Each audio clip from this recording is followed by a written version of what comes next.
ani yooman kana see gaafan manaa ba'u akkan du'aa ta'ee dhaqee laga taa'u nan deebi'a jedheen ka'ee manaa ba'e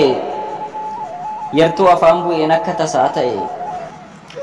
tola namaa malee anoo yaadu hamaa badii maalan godhe maafan ajjeefamee bosona geeffama obsi kaaniitii koo waan godhuun qabuuti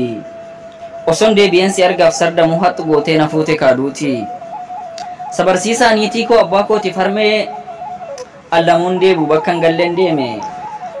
anoo tasayyaanne hamaan naquun namaa oton beeka ta'e silaa nagaan siif dhaama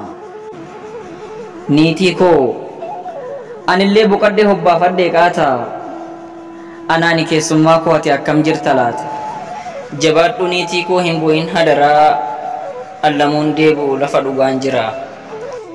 jaalladhee miti kanan fagaadhee deeme anoo daandii dheeraa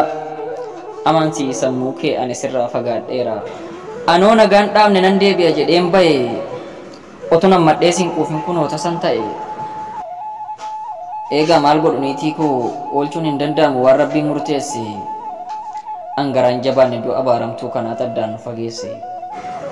maanaa siftan niitii koo ishii namalee hin qabne michuu ani soo nyaadheen quufne maana kuttan kichuu maali balleessan koo otuun hin gammadin maaf na baafta lubbuu yaa harka sadiigaa kan hin beekne cubbuu baran gaddas akkuma shurraabii reeffaa caaluudhaaf Finfinnee fudhatte maal jenna yaa sabaa diinni hacee nyaate naanisoo dabalate harka wal qabadhuu tokkummaa jabeesse yaa sabaa diinni siif hin nahu akkuma bosonuu ajjeesee si darbaa reeffan awwaallatin teessee bara dhufaaf darbaa